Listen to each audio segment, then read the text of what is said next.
మరి మన division corporator Uma Rani గారు, పెద్దలు రమేష్ యాదవ్ గారు, పెద్దలు నందకిషోర్ యాదవ్ గారు, కన్నయ్య గారు, రవీంద్రన్న గారు, సాగర్ గారు, ఆనంద్ గారు, సత్యనారాయణ గారు, నర్సింగ్ గారు, బల్బీర్ గారు, హజారు బాబు గారు, సుభాష్ పటేల్ గారు, చిట్టి శ్రీధర్ గారు, ఈ సభకు విచ్చేసిన సీనియర్ బీజేపీ నాయకులు, మాతృమూర్తులకు అందరూ కూడా మీకు శిరస్సు వంచి నమస్కారాలు.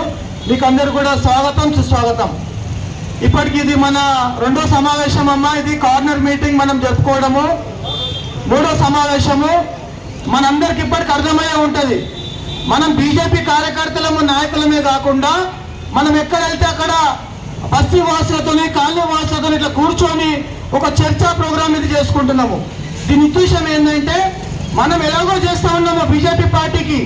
ఏది గత ఎలక్షన్ ఎమ్మెల్యే ఎలక్షన్కి చేశాము, గత ముందు ఎంపీ ఎలక్షన్ కూడా చేశాము. కానీ ఇప్పుడు మనం 5 ఏళ్ళు ఏదైతే కష్టపడి ఏదైతే అధికార పార్టీలు కానీ మన విపక్ష పార్టీలు కానీ మన అధికార దుర్వినియోగం చేస్తూ మన తప్పుడు నిర్ణయాలు చేసుకుంటే కూడా మనం ఎన్నో ధర్నాలు, ఎన్నో విమర్శలు మనం చేశామమ్మా. ధర్నా చౌక్ దగ్గర చేశాము, ప్రతి చోట చేశాము.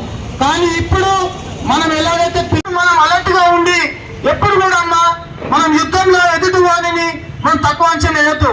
ఎవరైతే మన దుష్మన్ ఉంటాడో, మన శత్రువు ఉంటాడో వాళ్ళని తక్కువ అంచనా వేయద్దు. ఇది ఒక పొలిటికల్ ప్లాట్ఫామ్. ఇది మనం 6 నిమిషాలు 24 గంటలు యాక్టివ్ గా ఉంటూ మనం 5 ఏళ్ళ నుంచి కష్టపడుతున్న కష్టానికి ఒక ఫలితం రావడానికి మనం పార్టీ ఏ ప్రోగ్రాం ఇచ్చినా సరే దాన్ని నిర్లక్ష్యం చేయకుండా మనం ఒక పట్టుదలతోని, ఒక నిబద్ధతతోని దాని కింది స్థాయి వరకు తీసుకెళ్చిన బాధ్యత ఇవాళ నగర నాయకులది కానీ మనందరి నాయకులది కానీ ఉన్నది. మన ప్రత్యేకత ఏంటంటే, మనకి ఎలక్షన్ కొత్తగా ఏం కాదు. మనం ఎన్నో ఏళ్ల నుంచి ఇవాళ రాజకీయంలో ఉన్నాము. ఒక సిద్ధాంతానికి కట్టుబడి భారతీయ జనతా పార్టీ మరి నీతి నిజాయితీ ధర్మం కోసం పోరాడుతూ మన సనాతన ధర్మం విలువలు కాపాడుకోవడానికి కోసము ఇవాళ బీజేపీ పార్టీ ఏమీ లేనప్పుడు కూడా 1980లో కేవలం 2 ఎంపీలు ఉండే బీజేపీ పార్టీకి. కానీ ఇవాళ దేశంలోనే మనం అధికారంలో ఉన్నాము అంటే అది మీలాంటి మాలాంటి కార్యకర్తల బలము.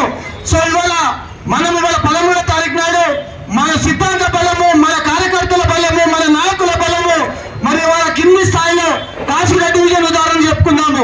ఇవాళ కార్పొరేటర్ కూడా ఇక్కడ ఉమారాణి గారు కానీ, రమేష్ యాదవ్ గారు కానీ, మరి కన్నయ్య గారు కానీ, ఎవరైనా మేమైనా కానీ ఏ చిన్న సమస్య వచ్చినా దాన్ని నిర్లక్ష్యం చేయకుండా దాన్ని అధికారుల దృష్టికి తీసుకొచ్చి అది అక్కడ పరిష్కారం అయ్యే వరకు కూడా కాంప్రమైజ్ కాకుండా పనులు చేపిస్తున్నాము. ప్రజలతో మమేకమై ఉన్నాం కాబట్టి ఇవాళ మనకు ఒక గౌరవం ఉన్నది. అలాగే మన కిషన్ రెడ్డి గారి విషయానికి వద్దాము. ఇంతకుముందు నరసింహరావు గారు అన్నట్టు 2004లో ఆయన మొదటిసారి ఒక ఎమ్మెల్యేగా గెలవడం జరిగింది. అయినా ప్రత్యేకత ఏంటంటే ప్రతి బస్సు, ప్రతి కాలనీ, ప్రతి కులస్తులు మన సెంట్రల్ జిల్లా అధ్యక్షులు పెద్దలు గౌరవులు డాక్టర్ గౌతమ్ గారు ఇచ్చేసారు. వారికి స్వాగతం, సుస్వాగతం.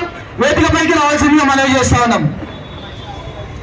సో కిషన్ రెడ్డి గారి ప్రత్యేకత ఏంటంటే ఇవాళ ప్రతి బస్సు, ప్రతి కాలనీ, ప్రతి కుల సంఘాల నాయకులతోటి అతనికి ఒక పర్సనల్ ర్యాప్, ఒక పర్సనల్ రిలేషన్ ఉన్నది. అది అంత సామాన్యమైన విషయం కాదు. ఆయన నిరంతరం ప్రాధాన్యత చేస్తూ అధికారులకు మెడలు వచ్చి ఎక్కడైతే ఇబ్బందులు ఉన్నాయో ఆ సమస్యలను పరిష్కారం చేసింది. కాబట్టి ఆయన కంటిన్యూగా 3 సార్లు ఎమ్మెల్యే కాగలిగాడు. కాదంటారా? మళ్ళీ 2019లో ఆయన మన దేశానికి ఎంపీగా కాంటాక్ట్ చేయడం జరిగింది. మోడీ గారు అవకాశం ఇచ్చారు. దాంట్లో కూడా మళ్ళీ మన సిద్ధాంత బలము, మీ కార్యకర్తల బలము, నాయకుల బలంతో ఆయన ఎంపీగా కావడం జరిగింది. ఆయన మళ్ళీ మినిస్టర్ కావడం జరిగింది.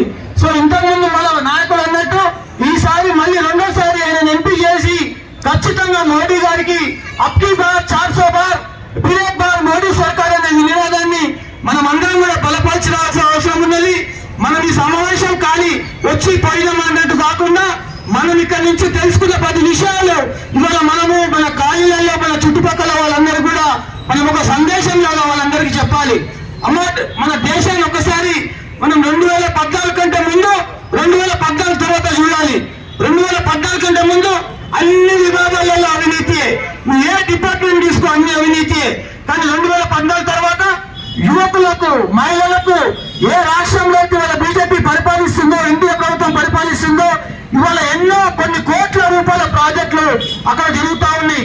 ఇవాళ ఒక చిన్న గ్రామంలో తీసుకున్నా, అక్కడ ఒక పాఠశాల తీసుకున్నా, మరుగుదొడ్లు తీసుకున్నా, రహదారులు తీసుకున్నా, ఎలక్ట్రిసిటీ తీసుకున్నా, మీరు ఎడ్యుకేషన్ డిపార్ట్మెంట్ పాలసీ తీసుకున్నా, మీరు ఏది తీసుకోండి, ఇవాళ ప్రతి ఒక్క దాంట్లో కూడా అవినీతి లేకుండా అందరికీ కూడా పేదవాళ్ళకి ఏదైతే బీజేపీ సిద్ధాంతం అంత్యోదయ అనే సిద్ధాంతం ఉందో దానికి అనుగుణంగా ప్రతి ఒక్కరికి పేదవాళ్ళకి న్యాయం జరిగే విధంగా, వాళ్ళకి ఎదిగే విధంగా అవకాశాలు మన భారతీయ జనతా పార్టీ మోడీ గారి నాయకత్వంలో కూడా చేస్తా ఉన్నది. ఇవాళ యుద్ధం సమయం వచ్చేసింది.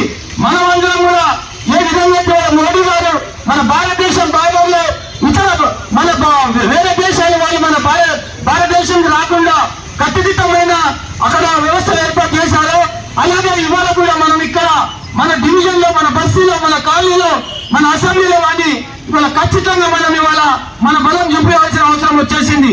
కాబట్టి మీరందరూ కూడా బలంగా ఉండి ఎక్కడ కూడా అధైర్యపడకుండా, నిర్లక్ష్యం చేయకుండా పార్టీ ఇచ్చిన ప్రతి పనులు కూడా ఇవాళ మనం నిలబెరుస్తూ ఇవాళ ప్రతి నగర నాయకుడు కూడా నేను బీసీ మోర్చా అధ్యక్షుడు ఉండొచ్చు, కానీ నాకు 204 బూత్ కోఆర్డినేట్ చేశారు. నా బూత్ లో మనకు పార్టీ ఇచ్చిన ప్రతి పనిని కానీ అది స్లిప్పులు పంచే పని కావచ్చు, మోడీ గారి ఆహ్వానం కావచ్చు, ఇంకేదైనా కావచ్చు, ఎక్కడ కూడా జాప్యం లేకుండా, ఎక్కడ కూడా గ్యాప్ లేకుండా నేను 204 లో మా లక్ష్మణ్ అనే ఒక బూత్ ప్రెసిడెంట్ ఉన్నారు, చాలా సిన్సియర్ కార్యకర్త. అతని ద్వారా మొత్తం మా బూత్ లో మేము చాలా సిన్సియర్ గా హార్డ్ చేస్తా ఉన్నాము. అట్లాగే మీరు కూడా అందరూ కూడా ఎవరైతే నగర నాయకులు ఉన్నా సరే, ఎవరైనా సరే మీ బూత్లలో ఇవాళ నేను ఎక్కడికి వెళ్ళకున్నా నా బూత్ లో ఖచ్చితంగా 80% పోలింగ్ అయ్యేటట్టు, దాంట్లో 50% కంటే ఎక్కువ భారతీయ జనతా పార్టీకి పోయేటట్టు చూసే బాధ్యత నాది. సో ఇవాళ ఇవన్నీ కార్యక్రమాలు, ఇవన్నీ బాధ్యతలు మనకు ఉన్నాయి. కాబట్టి మీరందరూ మాతృమూర్తులు తలుచుకుంటే ఏదైనా చేయొచ్చు. మన ఇంట్లో మన తల్లి మనం ఎట్లయితే చిన్నప్పటి నుంచి మంచి చెడ్డ చెప్పి వేస్తుందో ఇవాళ మీరు కూడా అందరూ కూడా సమాజాన్ని మార్చే విషయంలో, మళ్ళీ భారతీయ జనతా పార్టీ మళ్ళీ అధికారంలోకి వచ్చే విషయంలో మీరందరూ బాధ్యత ఎక్కువ ఉన్నది. మీది కూడా ఉన్నది, బీజేపీ నాయకులు కూడా ఉన్నది, సామాన్య మానవుడు ఉన్నది.